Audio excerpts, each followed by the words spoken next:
Popcorn World.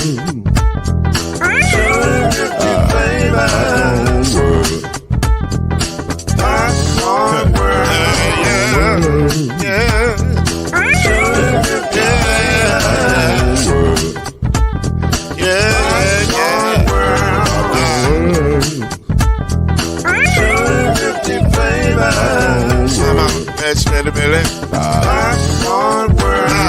Can I make you move now? Yes, I can. So you can get this movement in back of a can. You can make it round the world when the holes in your hand. Popcorn World. 250 flavors gonna make you smile. 250 flavors gonna make you smile. 250 flavors gonna make you smile.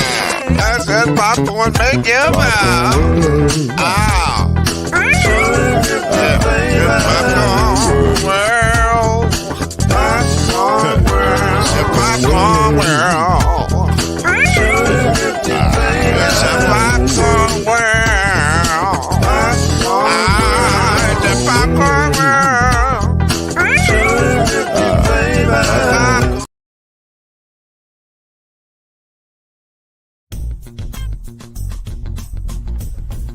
You're now listening to the Brothers of the Five. At shooting guard, it's your boy, Killer Cam. At small forward, it's Reggie Love. At point guard, C Major. At power forward, Al B. And at center, Mr. Noise, Lloyd Spence. And now, the Brothers of the Five. Add one more plus me and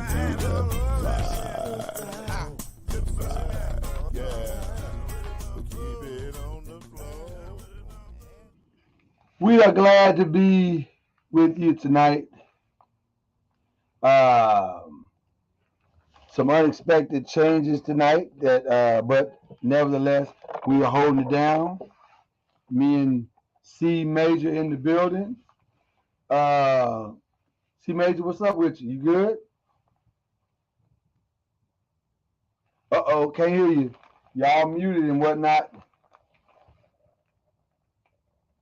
Let's see if he can figure it out. Yeah, my bad. There we go. Yes, I'm good, man. Man. That's what's up, man. It's good to see you, brother. Likewise. Got some last minute things happening here, but it's all good. It is all good. C Major's over there, right there, I believe. Yep, I'm here. This is the Five. We headed toward the summer months, and so in the summer months, some of our brothers get busy. You know, things are going on, and so the family commitments. We're a family-based company, so family commitments sometimes will get us over everything. But we're here tonight. Yes, We're sir. here tonight. We're glad to be here with you guys tonight.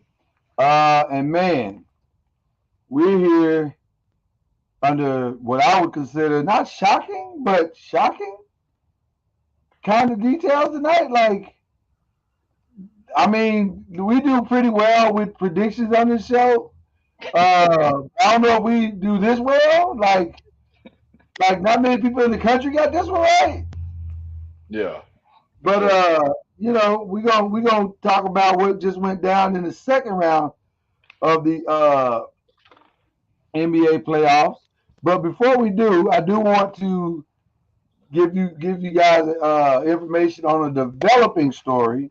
If you are like me and you are watching the WNBA because you have always watched the WNBA and you are a fan, and not just because Caitlin Clark is playing all the time, but she is playing tonight. And the development story is that she hurt her ankle just a few minutes ago. Twisted it up pretty good. It wasn't that she didn't step on anybody's foot. She didn't jump up in there and land on the wrong way. She was merely just running. And What you call those non-contact injuries, huh? Huh?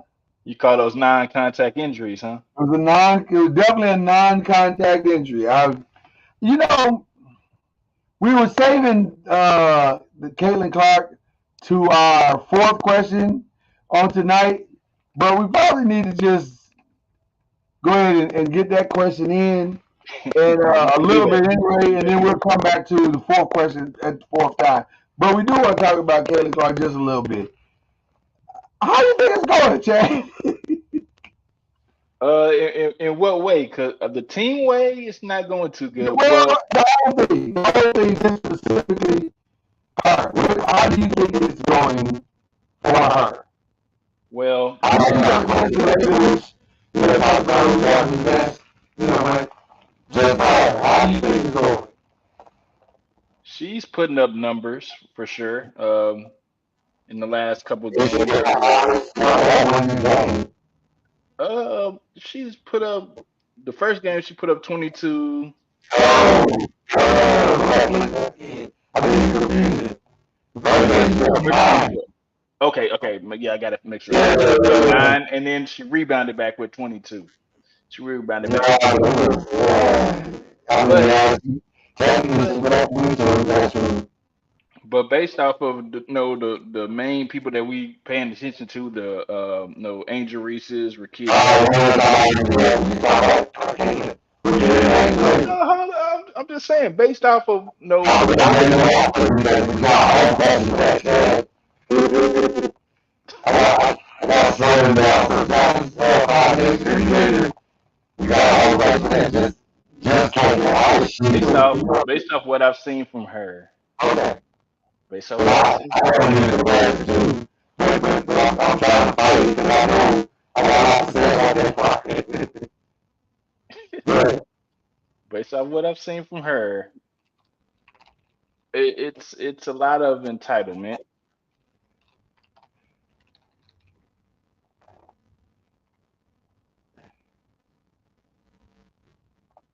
I'm sorry, you did it again.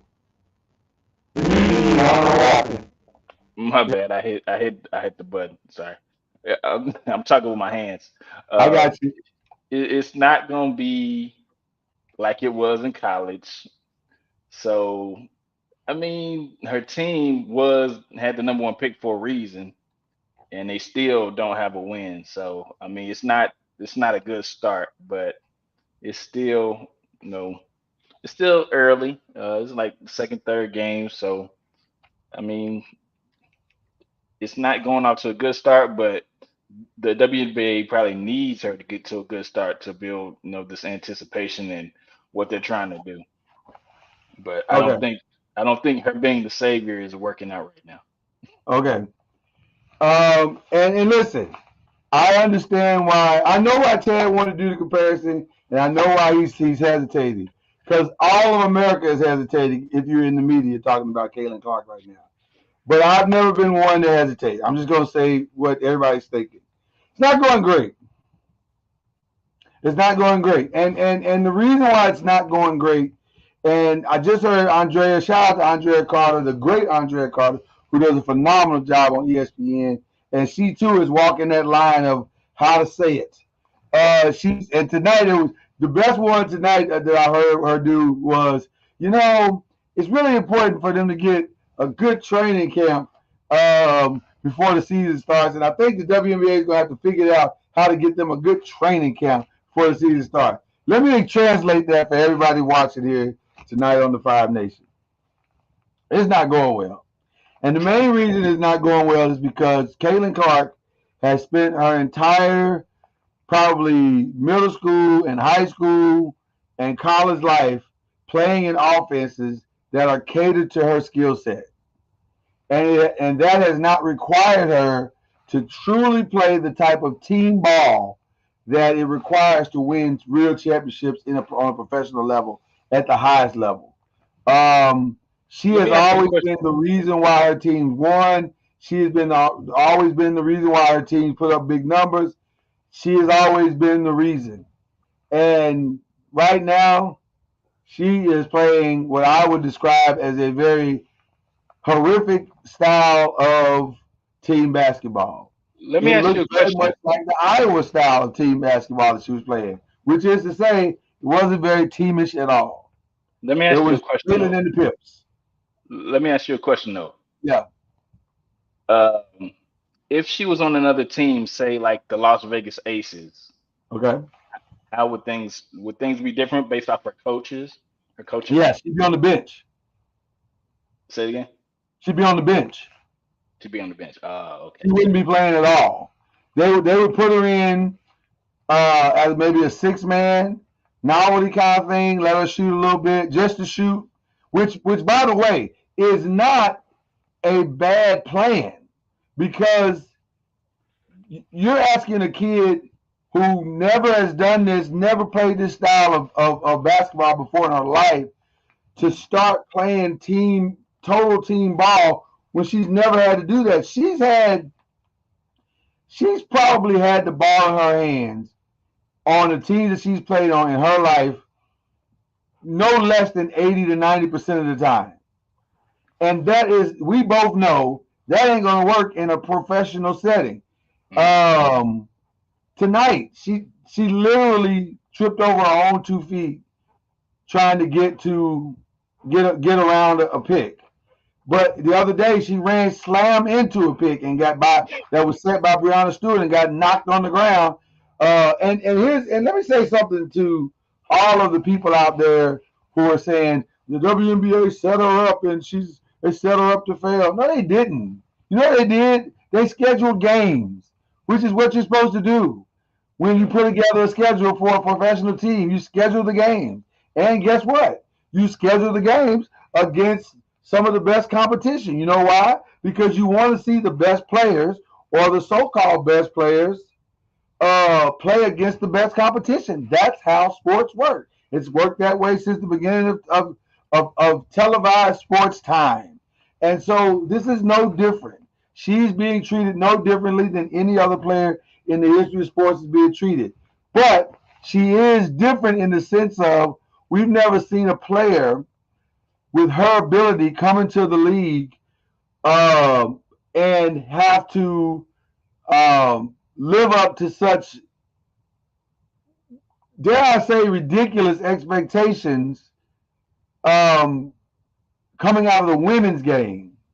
The closest person I can think of that had to live up to those to crazy expectations was Candace Parker, or maybe Diana Taurasi, or maybe Breanna Stewart. But it was never like this. It was never at the fever pitch that this was. Why do you think that? Look like Sabrina Ionescu has a similar game. She does. Caitlin Clark. Why didn't she get this much hype coming out? Because Sabrina Ionescu didn't have the same type of game that Caitlin Clark does. Sabrina Ionescu played a strong team basketball when she was in college. So she understood how to get her shots, but also how to make her team better. But also, and I mean, and here's what I mean by, because some of you said, well, so did Caitlin. Caitlin, he had all those assists, that and the other. But it's a different kind of flow with Caitlin. Caitlin will come down and almost at half court and shoot a 35-footer. Sabrina Ionescu could do that, but she wasn't doing that like all the time. Yeah. So, and she understood how to flow within the flow of the offense. With Caitlin Clark, she is the offense, and she was the offense at Iowa. If Caitlin Clark didn't score, they didn't win. It was that simple. Yeah. So and by the way, Sabrina Ionescu struggled the first couple of years. Like, she struggled. First of all, she didn't play the first year at all because she got hurt. Then the second year, she came back and she had a nice adjustment period. Same with Kelsey Plum. See, I am a student of the women's game, so I can talk to you about a lot of these players' entry point. You can talk about the same thing with Dana Evans for Louisville. You can talk about the same thing with Breanna Stewart. Breanna Stewart, because she went to a good team, she didn't struggle as much, but she had her, okay, let me get adjustment moment, just like everybody else, just like Diana Taurasi, just like everybody else. Usually you don't come to the league and you dominate right off the bat. And Caitlin is not going to dominate right off the bat. She's going to have to learn what it means to play a team game, what it means to truly get her team involved. Because if you go look at the stats of that game that you're talking about with the 22 points, yeah, she got 22, 7, and 8. But I think she still had 8 turnovers. And then I'm not sure anybody else in her team scored in double digits. And here's the thing. You got 4 players on that starting lineup from last year who all were double-digit scorers up to and including the Rookie of the Year in Aaliyah Boston. So there should be no reason why they shouldn't be better if they were playing the same type of team ball that they were last year. But they're not, because she doesn't quite understand that yet. And the problem is she's having to learn all of this on the fly. And I mean, it is tough. It has been tough. It's actually kind of painful to watch. Because, I watched the Liberty game this weekend, and she was coming down doing classic Caitlin Clark stuff and pulling from almost half court. And every time she did it, it was a fast break 2 points or a 3-pointer for the Liberty, and they got up 20 just on her misses. But that's coaching, isn't it? That's coaching, you can't let her do that. You can't let her do that. Well, you have to have her play the team ball. She needs to be able to study Sabrina and see how she does it. But I think that's a lot of coaching, right? Well, that's a great point, Chad. And I am very much hoping that she will get the coaching that she needs, but also I hope that she gets the coaching that she needs, but also she will seek out the expertise, if you will, or the wisdom of some of the other players. Now, she hasn't had time to do that for an off season yet, but I'm hoping that she will, and I'm hoping she gets picked for the Olympic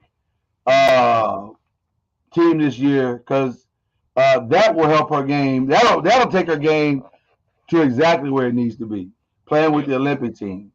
But I'm hearing, I heard a rumor that the Olympic team coach don't really like her that much. I mean, I'm just being honest. Now she doesn't get to pick who's on the team, the Olympic coach. It's going to be picked by the committee. So I'm hoping the committee will put her on the team in spite of her. And then that way she can be around the best of the best, and she can see how team ball is supposed to work. Yeah. But listen, it's still early. I say all that to say it's still early. And last thing, and then we'll go, because you said something that I wanted to key in, and I lost the train of thought. Now I'm back to it. You said her privilege, and what was the word you used? There's a word you used. It wasn't privilege though. It was something else. Entitlement. Yes, I completely agree. And by the way, for those who are big Caitlin fans, and this is angering you, I need you to hear what we're saying. We're not saying entitlement in the sense of like a white privilege type thing. We're saying entitlement as in that her coaches catered the game to her, and she's a little spoiled, and it comes to the game of basketball. And that is problematic because you can't play that way. The ball can't be in your hands only. And you make all the decisions. And you decide when somebody shoots and when they don't. And you come down and shoot on a 5-on-5, and you shoot. You're not Steph Curry yet. You haven't earned the right and trust of your teammates to do that. So that comes over time and trust. And so it's she's got to learn this. It's going to be a long road, and I wonder how long it's going to take her to get there. That's the real question, Chad. But I like I said, I think if she goes and she plays on the Olympic team, they'll definitely help her get some act right. They'll definitely help her get some act right, and then that'll hopefully translate back to when she comes back to her team. But yeah, it's a struggle right now. It's a Who's the coach on USA? Who's the coach? I believe the coach is the coach for the Minnesota Lynx. Oh, okay. She's the coach. I forget her name. I apologize. But I believe she's the head coach for this year's Olympic team. So I sure would like Don Staley to be in that position, though.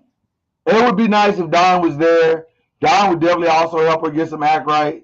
I'm not sure why they haven't asked Don to do it.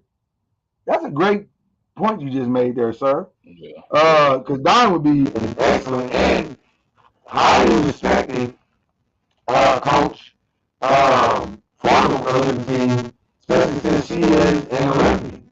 So, yeah, that would have been great to have her out there doing her thing. But like I said, it'll be interesting to see where this goes. But yeah, Katie's got a long way to go. She's got a long way to go. But a lot of these people, I think it was Jeff T was talking about, man, y'all gotta let her win some games and let her reschedule and get the schedule right because she's bringing the people to get the money into the building. And I understand what he was trying to say. I just think he sounds crazy saying it because you can't, it can't do that. We can't throw games just to accommodate Caitlin Clark. That doesn't even, because for all that you say validates the game, it invalidates the game. We're just handing her wins. So now you're saying the league was no good until she got there. That doesn't make any sense. So At all. long way to go for Miss Clark and her squad. But hopefully they'll get there soon. They're playing better tonight against the Connecticut Sun, which is one of the better teams in the league. They're playing much better. They're only down by 4. So we'll see. Maybe they can start to turn this thing around. But okay. All right, Chad, let's get into it, man. During the playoffs, we take question 1 and question 1 and question 2, and we put them together. So, Chad, where do you want to start, man? Do you want to start at the 2 game 7s last night in the West and the East? I'll sit back and let you go, brother. Yeah. The Mavericks squandered a chance to go ahead and take care of business. Squander? Squandered. Yeah, they it should Okay. have been done. It should have been done. It should have been gone. Done. Okay. Should All right. Squander. Yeah, squandered. They should have Little went ahead and took care of disrespectful. Okay. business. I mean, Shea is that dude. He definitely cemented himself as a star, definitely this year. He is that. Because I know they didn't want to. I know it's 7 game series, but I know Mavericks didn't want to go 8 games for sure because those boys were playing. No, that was impressive by Oklahoma City. With the way they battle tested, because I thought the experience of Luca and Kyrie and some of the guys that were on the roster that's been there, during the Western Conference Finals a couple years ago, that was gonna, kind of help them get through. But no, Oklahoma City played hard, and they definitely took them down to the brink. If it wasn't for that PJ Washington, no foul at the 3 point line. Foul or no foul? I think it was a foul. It was a foul. Okay. Okay. Now, if it was a 2 or 3, I don't know. But it was definitely a foul. So you have more problem whether it was a 2 or 3 or not. Yeah, I think it was a 3 because by looking at it, his feet were behind the line. But then I don't know if he was in the shooting motion. That. But Right. Okay. Okay. I think at that point, it was the call that needed to be made because it was foul. And PJ didn't do really anything the whole game, and then for him to get going within those last quarters, that was big because they're gonna definitely need him in the next round. On the other side, I think that well, let me go Denver, Minnesota. It's just Denver. Just I don't know. I don't know if they were just stifled by the Minnesota defense because their defense You is don't good. know? Did I you say you don't know? I mean, the defense was good, I but I think mean, you know. I think you but know. Denver scored on them though. They were up, even though they were up in a lot of those no times. It's just I don't know. Yeah, I mean, ultimately the defense carried them to that win. Anthony Edwards played great. Conley, his leadership was very good, and Cat. and Rudy, Rudy hitting shots that you don't even think he gonna hit. Yeah, that turnaround jumper was insane. So That was just insane. I don't know how he made it. I still know how he made that shot. if you know Yeah. that he made that, you kind of bet like the basketball gods are probably on their side You right kind of felt like it was over. Yeah, I think everybody collectively in the nation saw that shot was like, yeah, they're gonna lose. now. If Rudy Yeah, didn't do it, for real. they're gonna lose. For This real. one out. Now Boston, they did what they're supposed to do, and they're got a lot of rest now. It Yeah. was a lot of Too rest, so much? they it could be. It We'll could be. see. Well, Yeah. if they saying Porzingis may be back in the next couple of games, so that's good for them. But it could be some rust. Usually on the first game coming out to the series, you get kind of that rush factor. So we'll see how that goes. Okay. New York and Indiana. I mean, there's just too many injuries, and then Brunson got hurt, and then I mean, what we always say this: the team that's healthiest will go the Yeah. farthest, No, absolutely. Absolutely. that's what they kind of hit that wall, and I think they'll be back because there's going to be an off season, and Oh they'll yeah. find somebody. They'll find somebody to insert that Absolutely. lineup. Absolutely.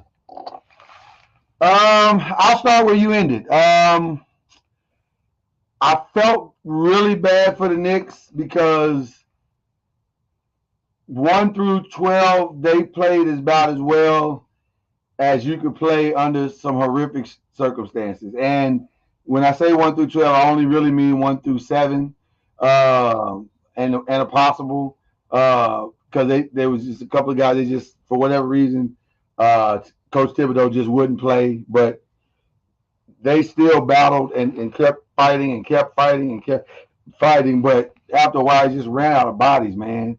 And then when Brunson, they were down by 10 in that game, and when Brunson slapped broke his hand and fractured his hand, we knew that was it. There was really not much more they could do after that. So you got to give the Knicks all the credit, but then you also give the Pacers credit. Man, they took care of business on their floor, and then they came out and listen. When Brunson was healthy in that first part of the game, the Pacers built their lead while he was out there. While they was out there. So it wasn't like Brunson got up the game and then they built the lead. No, they were already up. And so you got to give them credit, man.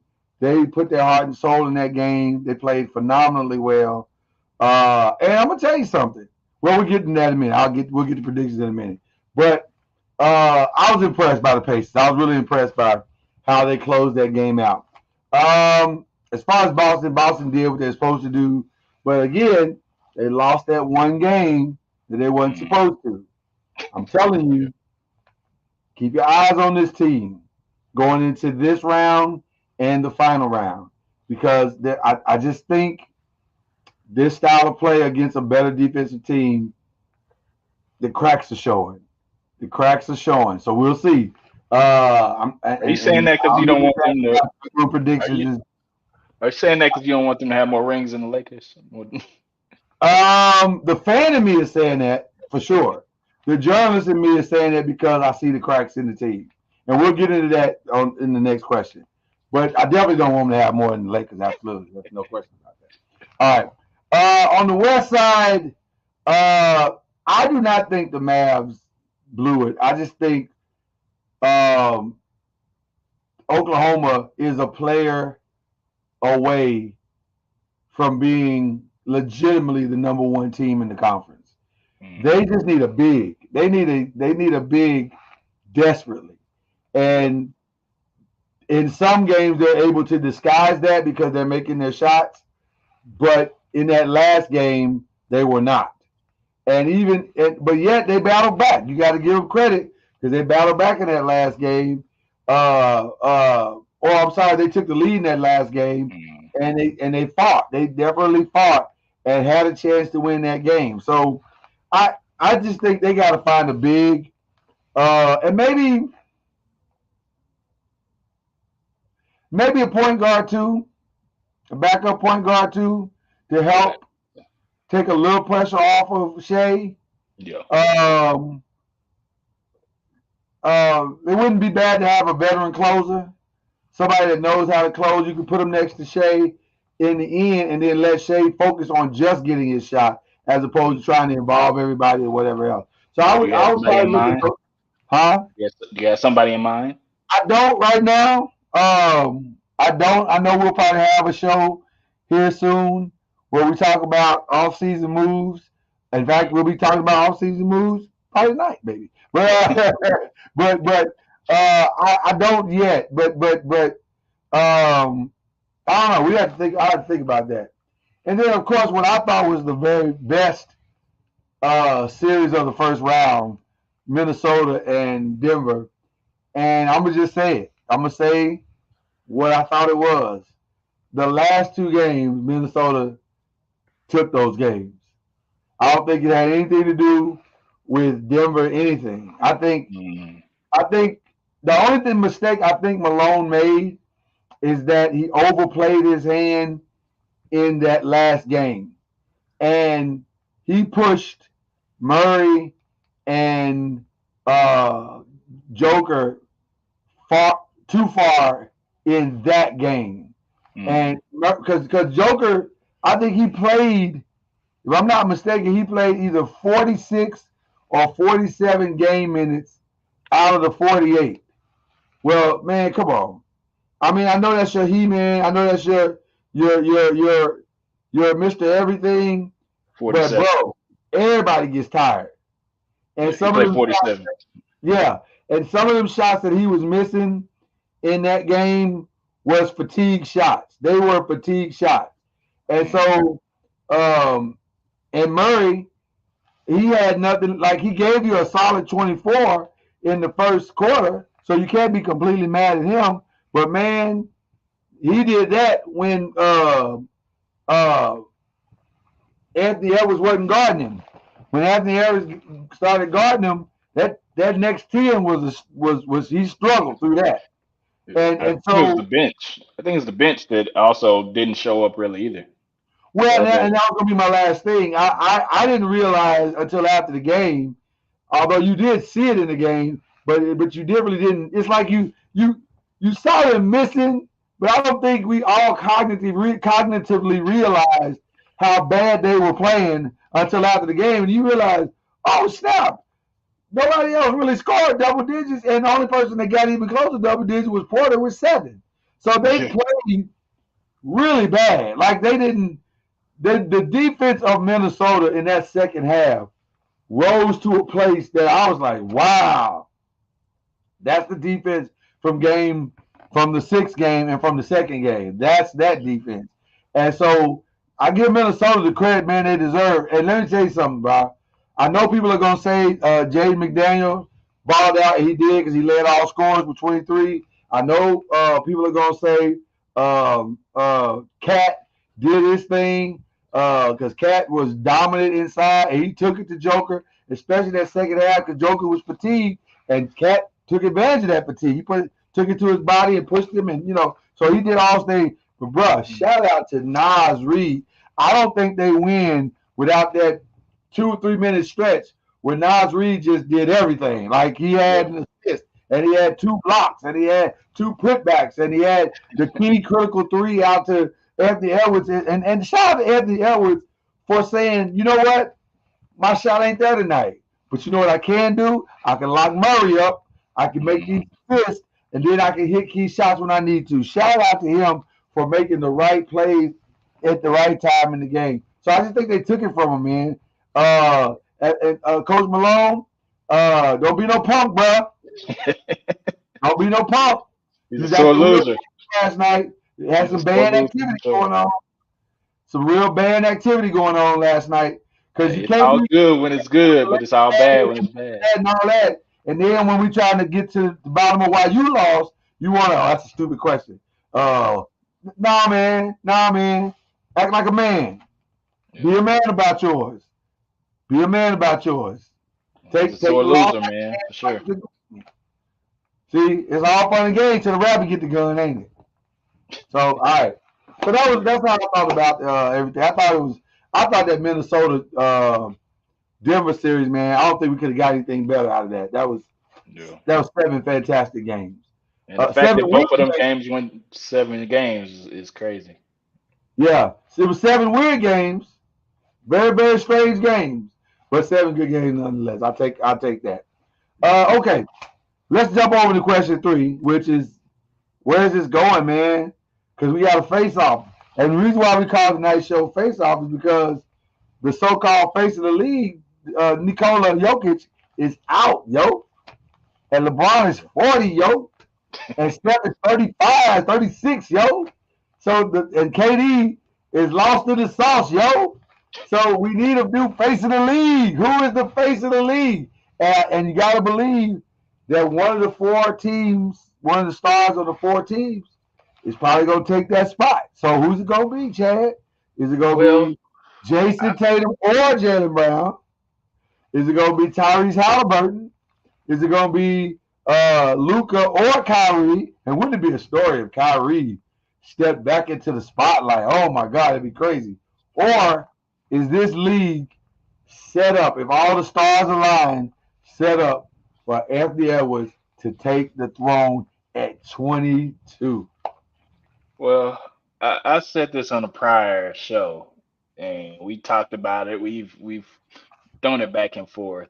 Yeah. I think Anthony Edwards is going to be that guy. I think he's going to be that guy. Is he going to win this year? I don't know, but he's going to be that guy. He's going to be that guy. Okay. Somebody is going to get a ring this year that they haven't got a ring. I think, I don't know. My heart is telling me the Mavericks. Is that the heart? My heart is telling me the Mavericks. I think your heart is telling you want the Mavericks to do it. I mean, you're in the great state of Texas, so I understand. I probably would want the Mavericks there too if I was still in Texas.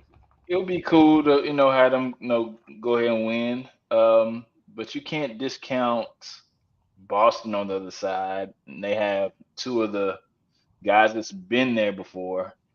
Experience does matter. Going into the playoffs, going into the West Conference Finals, they know what to expect. The lights are bright. I tend to lean on experience. And Luka's been to the Western Conference Finals. Kyrie's been to the Western Conference Finals and the Finals. So I tend to lend on the experiences of those players and those teams to be able to get to the next level. All right. So you going Boston, Dallas? Okay. All right. That's it has a little backstory because Kyrie was in Boston. Yeah.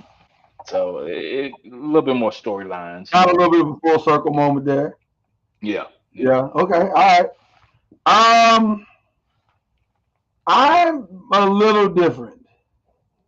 While I do agree with you that experience can help, and I think in one regard, in the Eastern Conference, Boston and Indiana, I think the experience of Boston is going to play some level of into this, as in them possibly getting to the next level. But let me say this: this is not a wash for Boston. I don't think this is a wash for Boston because I feel like there's something not quite right with Boston. I don't like. I've said this all season long. I don't like the style that they play in, and 1,000%. When they're hitting their threes, it's great. They're practically unbeatable. But when they're not, they're not. And it all it takes is for a team who's truly committed to defense to run them off of the 3-point line, and all of a sudden, 3 out of the 5 guys that they count on are now nullified. Well, guess what? Miles Turner can absolutely guard Porzingis. He absolutely can. Um, um, now Jason is a bit of a problem, but because I don't know if TJ McClain can guard Jason Tatum, but it'll be interesting to see. Would But you do Siakam on Tatum? Would you give Siakam? I probably would. Although I think Tatum is a little quicker than Siakam, but I definitely would probably move Siakam to that spot. But I'm saying there's some matchup challenges for Indiana, and so I don't know if it's the cakewalk that I'm hearing some people say 5 game. I don't know about 5. I'm going to, and we also know Indiana plays much better at home than they do on the road. And all they got to do is hold home court and win one, just like they did in this last series. So Yeah. I'm gonna say Boston wins, but it's not. It would not shock me if Indiana upset them. Would not shock me at all. So I'm curious to see what's gonna happen. So on the other side, I'm gonna call it. I just don't see a path. The advantages that Dallas had against the Thunder, they don't have those advantages anymore. Mm. And the advantages was they had a better front court in total than what the Thunder had. They do not have that advantage this time. And Gobert can now come back to the series because they don't have a player. There's not a team other than Miles Turner in the rest of the playoffs that will intimidate Gobert going forward. There's no big that can intimidate him going forward. He can play against a Porzingis. He can play against a Miles Turner. He can definitely play against Gafford, and he's going to have the advantage against Likely. So and they don't have an answer for Cat. They don't have an answer for that. So I think the defense of Minnesota is going to be the difference in this series. And I'm going to take Minnesota in 6. I just think Minnesota's defense, if they bring the defense they've been bringing, I just don't see a path for the Mavs to go get to Minnesota and go get 2. I just don't see it. And I believe what you call it can get the games they need to get. So I'm saying Boston, Minnesota, but I'll be honest with you, I'm not confident in my Boston pick. Yeah. I'm not confident in my We all know that I don't like the coaching over there, so yeah, I don't either. I'm not a fan. So ironically, we were talking about Caitlin Clark a minute ago, and they are actually playing better in this fourth quarter. The score is 76-75. The Fever are down by 1. They just gave Caitlin Clark a technical, which she's got to stop the pouting, and then this is a part of that growth process that she's got to start growing up. But she hit a few shots, so she's playing better. But if you had to say for the first week, who is having the better first week? Who would you say? Would you say it's Caitlin, Angel Reese, Cameron Brink, or other? I'm going to say Angel Reese is having the better week. She's almost had 2 double doubles the last against the Wings. And she's playing pretty good. She's even though I think they did win, so that I think they're 1-1. I think that yeah, the Sky, they won. Sky's They won. 1-1. Yeah, so Mhm. out of all the other teams, I don't think the other teams have gotten a win. But I mean, as far as her being consistent, the first 2 games, I think that she's having a pretty good start. I'm going to have to split my vote and say it's a tie. I really like what Cameron Brink is doing, which I kind of knew that her game would translate very, very well. But also, I have to be honest, I'm very surprised that Angel Reese is coming out the gate so well. I thought that without Carmela Cardosa being out there, that her game would be a little bit of a struggle to start, and it's not. She is on the boards now. She's not shooting the ball well, which she's not yet a shooter anyway. Although I know she's been working on it, she's not shooting the ball that well yet, but she definitely is hitting the boards extremely well. She is becoming a rebound machine, and that toughness that she had in the college game,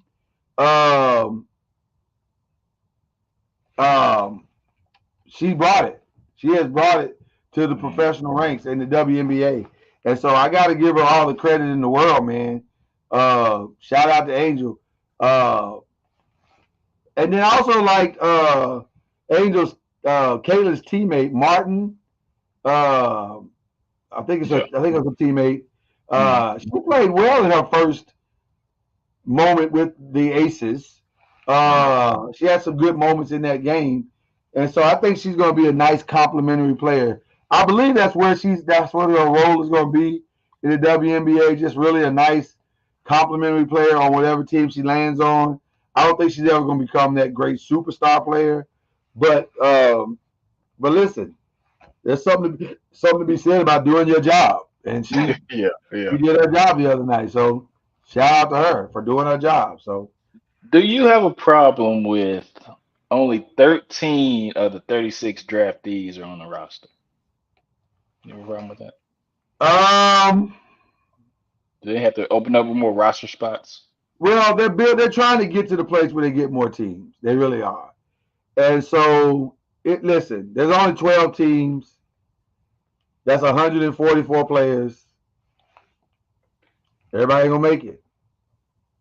And these women are fighting for their lives right now. So yeah, I don't love that a girl can get drafted in the WNBA and not make a roster, but that's until they continue to expand. This is where they are. Shout out to the Golden State Valkyries. Hopefully they'll get that team up and running next year, and there's 12 more spots. So it's what it is right now. The league has grown slower probably than everybody would have liked it to grow. But that's what we have. And I actually have a theory about how this league can grow. I don't know if you're interested in it, but Sure. Yeah, of course. okay. So and I'm not saying this to be condescending, but I'm just trying to see how this league could get more visibility and growth. And I think it can't really grow without the assistance of the NBA. So here's what I'm proposing. I am proposing that rather than try to stuff them in between the NBA season and the NFL season, why not put them in the shadows, or not necessarily in the shadows, but in the spotlight of the NBA season right after the All-Star break, and have them play at least 20 games a la high school basketball style. So remember back in the day, whether you're in middle school or high school, the girls' game would be before the guys' game. Well, why not let the guys, why not take 20 games? We're just talking about 20 or 30, 20 games, and then let them play 20 games on their own. But 20 games, let them play 20 games as the lead-in to a NBA ticket to their city counterpart, and the girls' varsity team, if you will play their game in a fully seated 18,000, 20,000 basketball arena, and then they play 20 games on their own, and then You let them play the playoffs in concert with the NBA playoffs on the off days, or as maybe off days or lead-ins to some of the NBA games. But try to blend them in as opposed to separating them. At least until the league gets strong enough to stand on its own for real and make type money on its own. I think on that end, I like your idea, but on that end, I think it's a lot of logistics as far as logistical problems on that. No, I agree. It can be challenging to pull it off, but I love the idea. Huh? I said I love the idea. It's just not to mention I think some of the women will be highly offended. But I'm trying to help you get paid though, so you don't have to go overseas and play basketball anymore. Yeah, that's all I'm saying. And you got to get more. The way you get paid is you get more eyeballs and more sponsorship into your league, and you can't get that without visibility. And if companies are refusing to allow to get involved in the league for whatever reasons, then it makes it very difficult to grow the game the way you want to.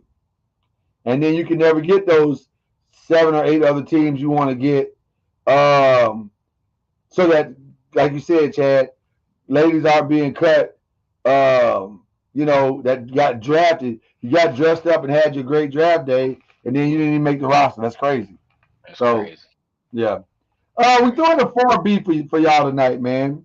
And we're headed toward the off season for a lot of teams. Our 2 teams that we support here on the Fire are in the off season, and also in the off season of the NFL. Shout out to OTAs that started today. So I asked the question. I asked Chad, or Chad asked me, was there a trade that would fix your team this season? And so, Chad, I'm gonna ask you, Cowboys and Warriors, is there a trade to fix the Cowboys and the Warriors? And if so, what is that trade? Well, I'm gonna start with my Cowboys. To fix the Cowboys, I think we still need a running back. Okay. So the running back that I think that could work is Najee Harris. Najee Harris out of Pittsburgh. Is he a free agent? He's not a free agent, I don't think, but I think we can trade for him. Okay. We can give up something for him because I think they signed a running back, and so I think he's going to be sharing carries with somebody. But I think he would be somebody that would be a good running back. He's still a young running back, and he can take those lead, even if they still gonna make Ezekiel Elliott the lead back. That tandem, I think both of them be running hard. I think that tandem would open up a lot of things in that offense. Okay. So and it's something that we ain't gotta get it. He ain't gotta be paid a whole bunch of money. I don't think his contract is just out of the wazoo that we're gonna be spending a whole bunch of money to take on his contract. Okay. So for the Giants, our obvious most glaring need is quarterback, obviously. I like the idea of snatching one of these backups away from a team that has too many backups, if you will. You have Drew Lock. No. Drew Lock is going to compete for the job. We'll see what he does. But I would love to get somebody else in there like a Hendon Hooker. Is it Hendon Hooker? Is that name Tennessee kid? Mm-hmm. Yeah. Or Justin Fields. He's not going to play in the Steelers unless Russell Wilson gets hurt. Although he may outperform him. I doubt it, but he might. But I wouldn't mind having him as a backup. But I think we got to get another quarterback to push Daniel Jones and to even give ourselves a chance. I just don't want to see us waste the talent that we're putting on the floor. I mean, on the field this year. So I'd like to see us go get another backup quarterback. That's. I think we need a backup quarterback. I think we're going to address backup running back. We're going to do that, and possibly get another receiver. But we need a backup quarterback, a solid backup quarterback. So a veteran would be great at this time. So what about NBA? What fixes the Warriors? The Warriors need another superstar. We need a superstar. We have one superstar. We have one superstar. And we have an ailing superstar.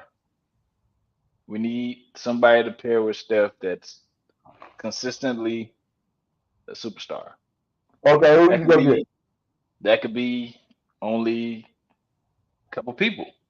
Okay, I'm gonna say Paul George. I'm gonna say DeJounte Murray. I'm gonna say Kevin Durant. Kevin Durant. Haven't y'all Kevin done that Durant. already? And what did we do when we did it? You did great, but that was 10 years ago. Okay. You gotta learn how to move on. See, you one of them dudes that don't like to break up with people. I listed him third. I listed him third. Okay. I said I, if that's the last resort, I would like to have Paul George because I still think he has a lot of basketball left in him, and I think him and Steph could work well together. They work very well together. Or They'd be very very good. Paul George would be very good on a lot of teams. So yeah, I agree with you on that. We got 84-85 by the way. For those who are wondering what's going on with the Fever and the Suns, Leo Boston just hit two in the tie. Only thing wrong with who? Kevin Clark. See, all about growth, all about learning. Because you, and it was a perfect hockey pass by Kevin Clark. So that was good. That was really really good. So anyway. For the Lakers.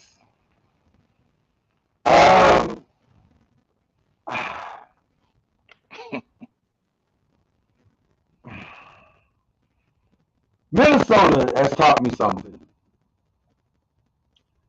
We need a coach that can truly hold the roster accountable. AD is going to be AD. LeBron is going to be LeBron. They're going to play at a high level all the time. Where I think Darvin Ham probably got fired at, when I watch the young guys at Minnesota play defense compared to the way we were playing defense against the very same team, it is apples to tires. Like, it's not the same. They gave a maximum effort for 48 minutes, whereas we did not. And therein lies the problem. We've got to make some roster change with probably D'Lo, probably Reeves. We need defense, people who are deep committed to the defensive side of the ball who can hit a shot. Because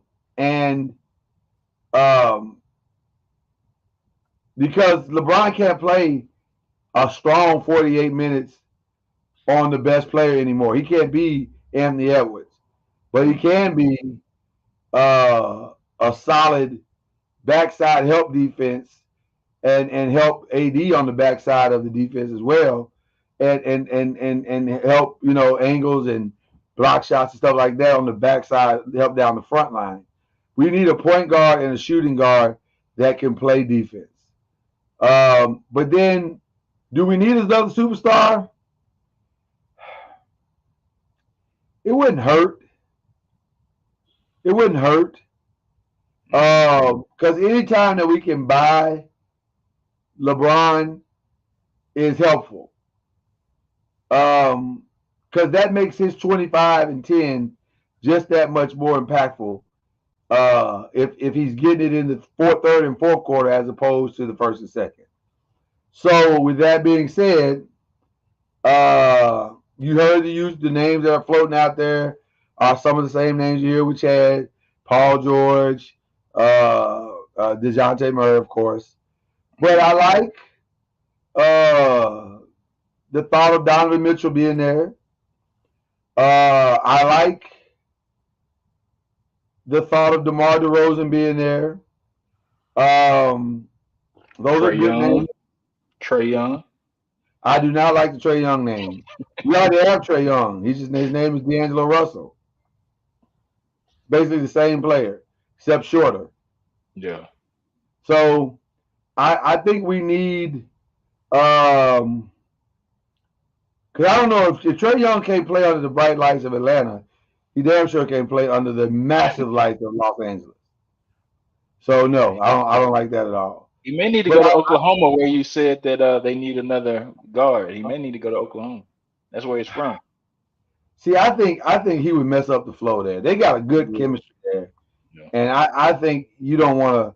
You know who I think the guy would be, and I'm hearing rumors that they're ready to move off him already. Marcus Smart would be perfect in Los Angeles. Perfect, absolutely perfect. So I would love to see us get a Marcus Smart.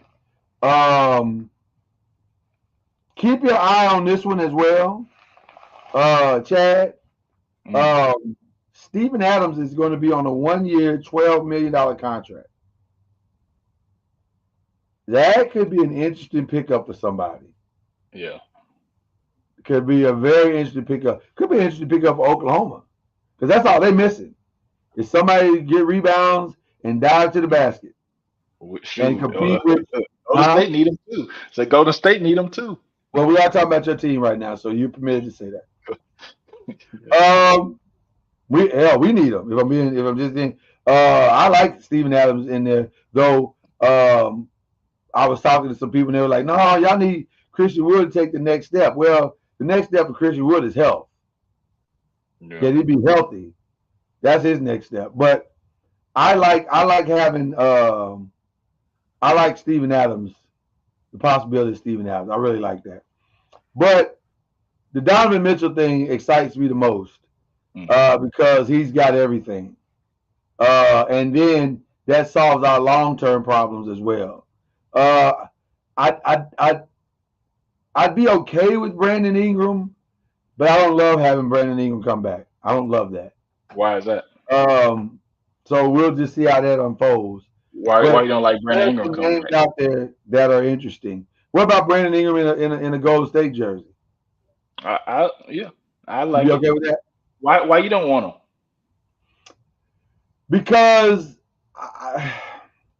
he's a ball stopper, and when Brandon Ingram's out there, he is basically going to shoot the ball. He's not going to make plays. He's going to shoot the ball, which is fine. But I think the teams that are winning championships right now are teams that are moving the ball and playing good team basketball. And I just think he's a ball stopper. You need him to you need somebody that can. Now in Golden State, maybe he would acquiesce because of Draymond being in his face saying, "Pass the ball, bro." But we don't have no players like that. Yeah. So I just think we just need it. That might be too much for us. So, all right, we just fixed our teams. You're welcome, NFL and NBA. Game 1, Boston, Indiana. Who you got?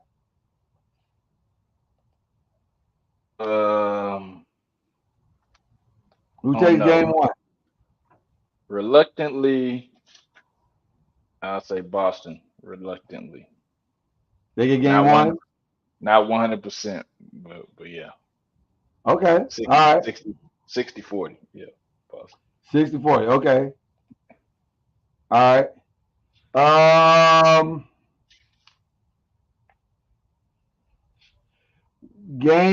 gonna say Boston takes game 1 too. Fresh legs. I think they're gonna probably shoot lights out that first game. It's gonna take Indiana a minute to get used to the air in the Eastern Conference Finals. That's a different air. than what they just went through. I think it's going to take them at least a game to get used to it, especially since the game is tomorrow night. So, game 1 Wednesday, Minnesota and the Mavericks. Who takes game 1? If, like you said, if Minnesota's defense travels and they didn't leave it in the last series, I think Minnesota could get this one. Okay. So you're going Minnesota game 1. Minnesota game 1. All right. I'm gonna have to agree with you. I think Minnesota's gonna come in hype and beyond on fire. Yeah, I'm gonna give Minnesota game 1 for sure. All right. This weekend we've got 2 WNBA games. The Sun in the Sky will play 7 p.m. on CBS, the local regional game in Chicago, CBS. Who you got? The Sun, by the way, just beat the Fever by 4. But the Fever looked better. They actually looked better. And Caitlin finally figured out that, hey, if I get Aaliyah Bouncing the ball, she's pretty good. She can score too. So there you go. It's all about learning. All about learning. So Sun and Sky, who you got in that one? I'm going to Sky. Oh, okay. So you're going to upset. Sky get the Sun. Sky get the Sun in Chicago. Cool. Yes. Saturday, the Fever will take on the Aces in Las Vegas. I'm going Sky. I'm going Sun. Sun go to 4-0. Fever and Aces. Will Caitlin and Aaliyah get their first win in Las Vegas? No. I also agree. It shall not happen. So there you go. Okay. And then finally, for you WWE fans out there, this weekend is the King and Queen of the Ring tournament. And so we don't really know yet who is going to be in the King and Queen of the Ring finals. But on the Raw side, Jey Uso and Gunther will battle it out for the final spot. And on the women's side, Lyra Valkyria, I think it is, she's new, and Io Sky will battle it out on the women's side. So who wins that side on the Raw side? I'm going to go with Team Yeet on this one. You're going Yeet and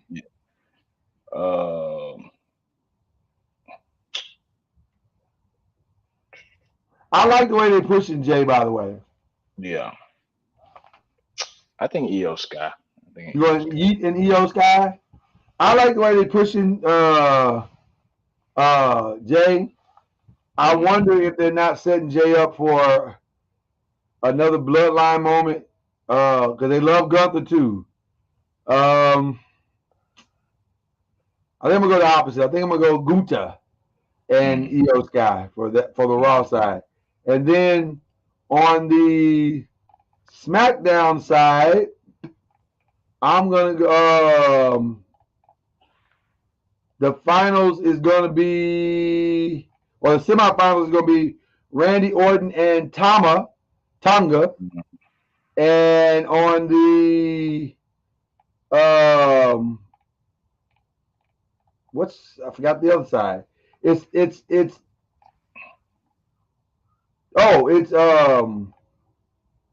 LA Knight, right? And who is the other person? That's the real question.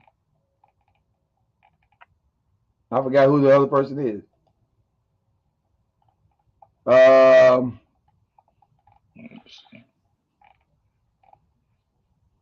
It's LA Knight. No, Tama Tonga beat LA Knight. That's right. So LA Knight's out. So it's Randy Orton and Tommy Tonga. That's who it is. And then on the women's side, it's Bianca Belair and Who is she taking on? I forgot who she's taking on. Oh, Nia Jax. Nia Jax. Yeah, so he's taking it out. And those two. Well, I don't think they're gonna have Tama Tonga win so early, so I'm picking Randy Orton on that one. I'm thinking it's Randy Orton too. But this other one is kind of tricky. Yeah. Tricky. And then Nia and Bianca. That's tricky right there.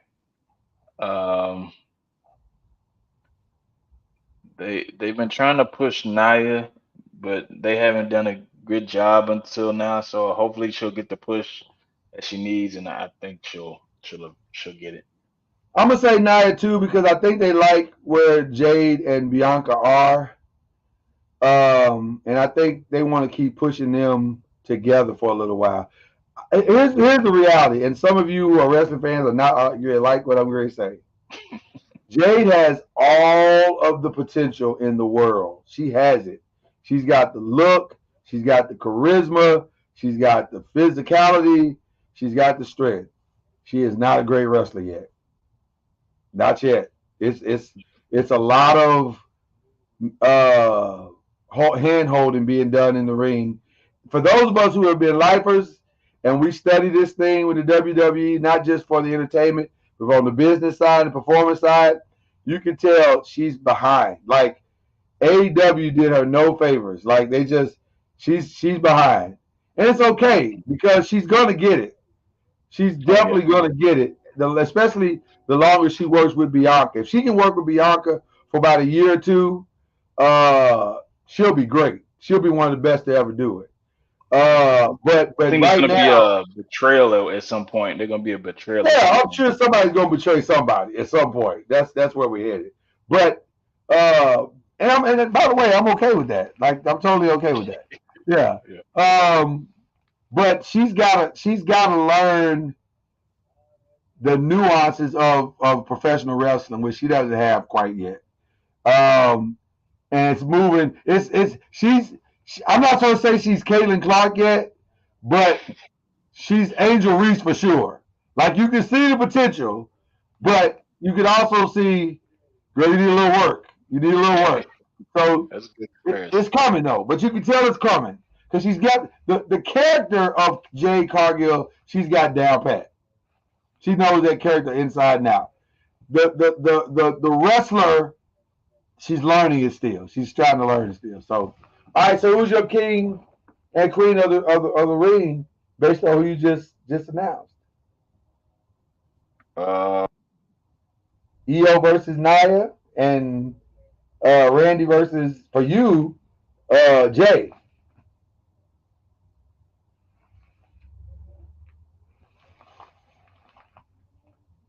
You go who? You muted. You got muted. Yeah. Still muted, bro. Oh, there you go. This laptop is doing some crazy stuff. Nia Jax. You want Nia? Nia Jax and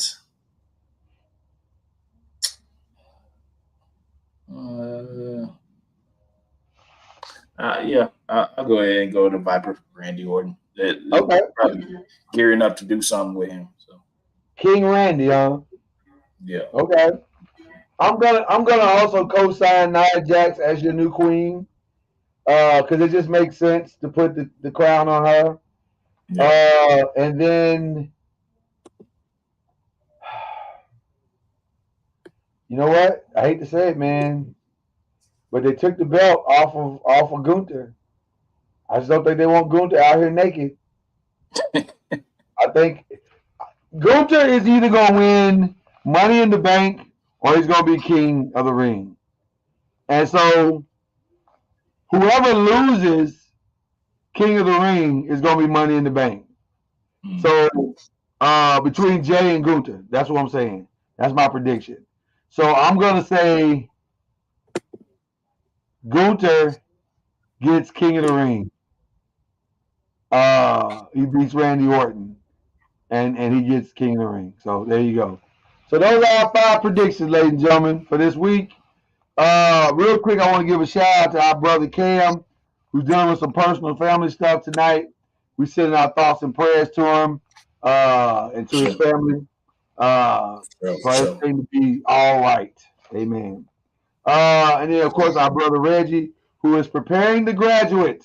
We call our niece Paris. She is graduating, preparing for college.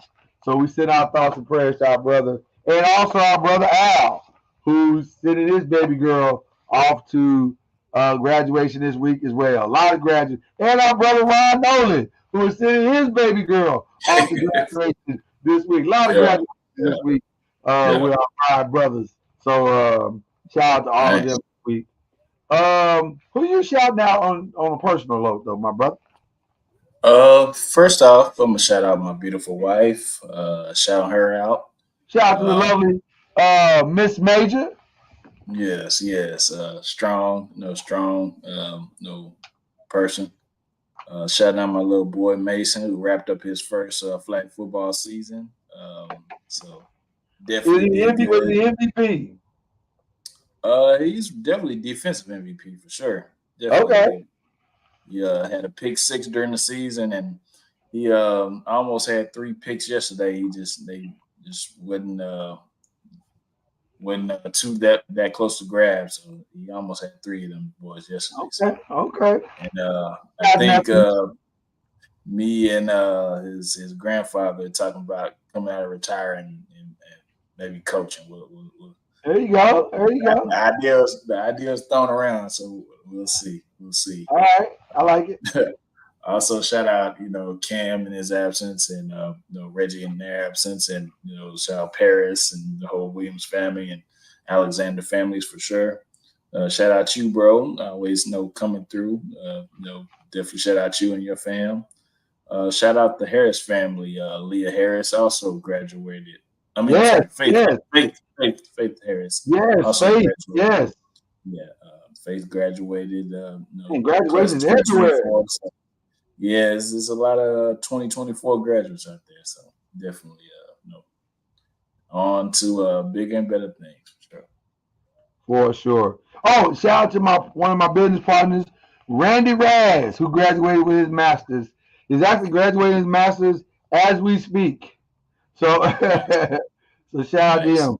But I also want to give a shout out to somebody who was near and dear to my heart, because he was one of the first wide receivers that I covered, and one of the first photos that I was able to get at a bowl game. Devontae Parker, he retired from the NFL today after 9 seasons.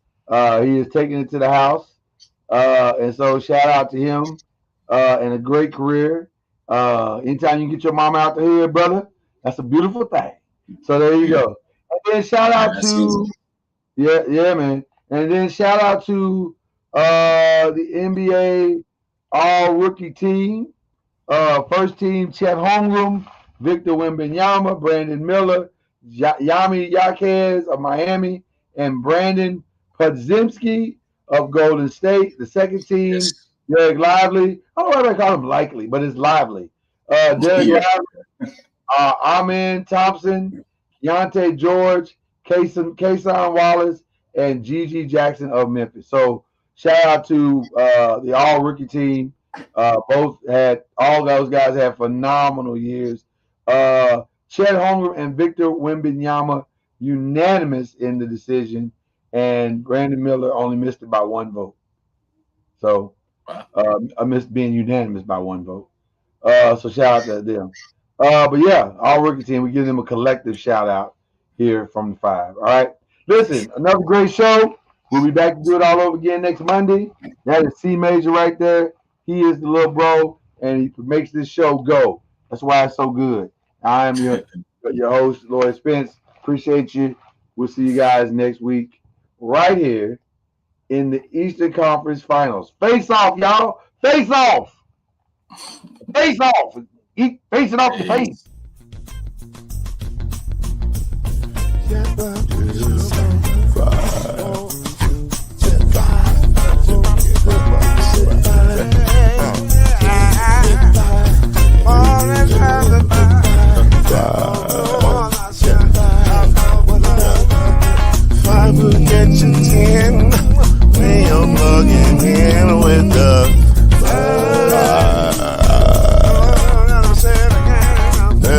history. Let's make history with the five. Oh, the song is 2 and 3. Add 1 more plus me and you the 5. Yeah. Keep it on the floor. And the funk plus 4 and you got 5. 5. I said so. 1 and 9 is 10. And there ain't no span on the 5. The 5. There's no denying it. This groove